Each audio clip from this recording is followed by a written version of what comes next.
Assalamualaikum bosku. Bertemu lagi kita di channel Pusaka Antik. Pada kesempatan kali ini kita akan sedikit membahas dan mengulas tentang beberapa perbedaan antara batu mustika keong puntet dengan mustika kepompong besi kuning bosku. Dan manakah yang lebih bagus tuah atau manfaatnya antara batu mustika kol puntet dengan mustika kepompong besi kuning ini?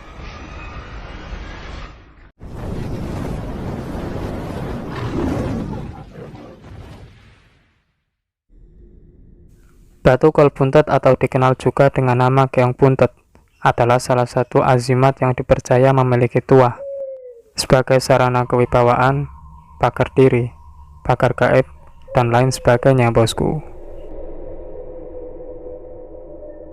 Jika dilihat secara fisik, batu keong puntet atau kol puntet adalah batu yang berbentuk seperti keong.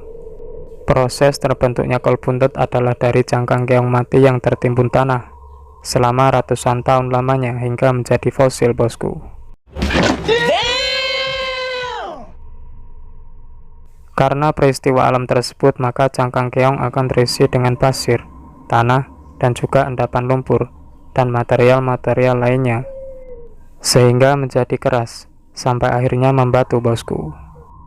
Maka tidak heran jika keong puntet atau kol puntet memiliki energi yang besar karena telah menyerap energi alam selama ratusan tahun bosku.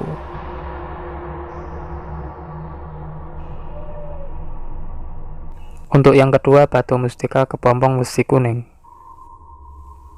Kepompong besi kuning atau besi kuning adalah sebutan untuk azimat atau pusaka yang terbuat dari saripati logam atau yang disebut rajanya besi logam bosku, yang merupakan jenis logam terbaik karena walaupun tanpa isi atau diasma, jenis besi ini sudah memiliki energi alami yang sangat kuat bosku. Kepompong besi kuning atau besi kuning yang asli sangatlah langka.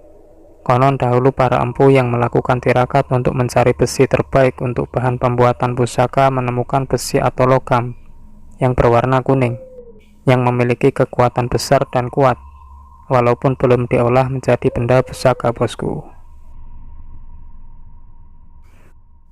Pada waktu itu semua jenis logam keras masih disebut sebagai besi atau besi. Oleh karena itu benda tersebut dinamakan besi kuning atau besi kuning, bukan logam kuning bosku.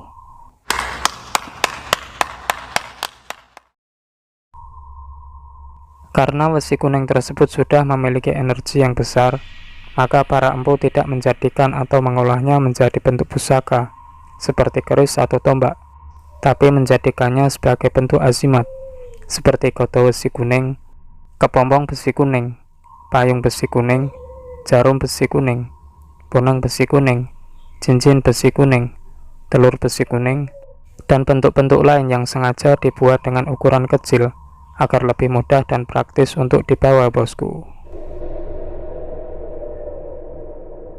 Awal mula dikenalnya besi kuning atau besi kuning tidak terlepas dari cerita legenda Damarwulan dan Minyak Jinggo, di mana besi kuning yang asli konon merupakan pecahan dari goto besi kuning yang merupakan senjata pusaka andalan Minyak Jinggo bosku, yang kemudian dihancurkan oleh Damarwulan.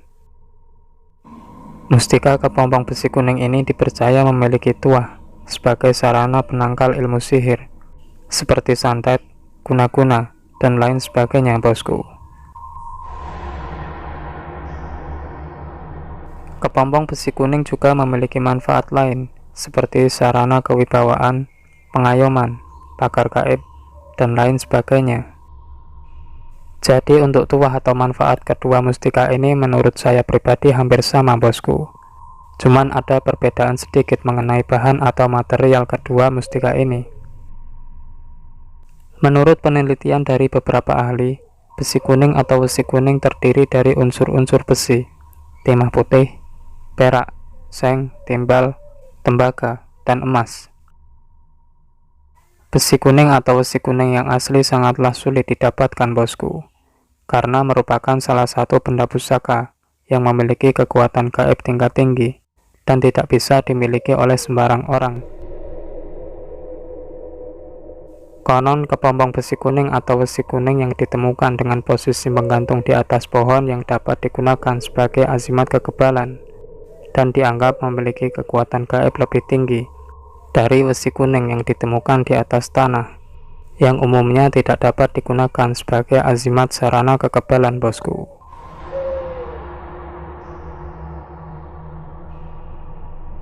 Untuk kesimpulan semuanya dari kedua pusaka tadi adalah yang pertama, tuah atau manfaat dari batu keong buntut atau kol buntut hampir sama dengan mustika kepompong besi kuning, bosku. Hanya memiliki perbedaan dari segi bentuk atau bahan dari kedua pusaka tersebut. Untuk yang kedua, sama-sama memiliki tuah pagar diri, pengayoman, kewibawaan, dan sebagai sarana kekebalan, bosku. Namun untuk energi dari kedua mustika tersebut menurut saya pribadi lebih adem yang batu mustika kol buntut atau keong buntut, bosku. Dalam artian energinya lebih terkontrol daripada mustika kepompong besi kuning. Karena biasanya energi dari kepompong besi kuning agak panas apabila tidak ada kecocokan dari pemegang pusaka tersebut, bosku. Untuk yang ketiga, masalah perawatannya, bosku. Kalau menurut saya pribadi, untuk tata cara perawatan dari kedua mustika tersebut hampir-hampir sama saja. Akan tetapi ada sedikit perbedaan dari perawatan kepompong besi kuning. Untuk cara perawatannya harus dipisah dari pusaka-pusaka lainnya, bosku. Karena biasanya kalau hodam yang lemah energinya maka akan lari jika ditempatkan di satu tempat atau dijadikan satu dengan mustika kepompong besi kuning, bosku. Alangkah baiknya kalau mustika kepompong besi kuning dipisah atau tidak dijadikan satu dengan pusaka lainnya. Bila mau dijadikan satu dengan pusaka lainnya, bungkuslah dengan kain atau tisu, bosku, agar energi dari pusaka lainnya tetap terjaga. Namun untuk kesemua mustika tersebut tergantung selera masing-masing, bosku. Untuk mustika kol buntut energinya bagus, lebih stabil, dan perawatannya pun lebih mudah. Kalau untuk mustika kepompong besi kuning sendiri energinya agak panas, powerful, dan tentunya perawatannya agak berbeda sedikit dari mustika kol buntut, bosku. Dan perlu diingat juga bahwa kesemua tuah atau manfaat dari kedua mustika tersebut tak lepas atas kehendak dari Allah Subhanahu wa Ta'ala yang telah menciptakan segala kekuatan dan seisinya, bosku. Demikianlah sedikit pembahasan mengenai perbedaan antara mustika kol buntut dengan mustika kepompong besi kuning, bosku. Bila ada rasa atau yang ingin meminangnya, sudah disediakan link di dalam deskripsi. Semoga bermanfaat.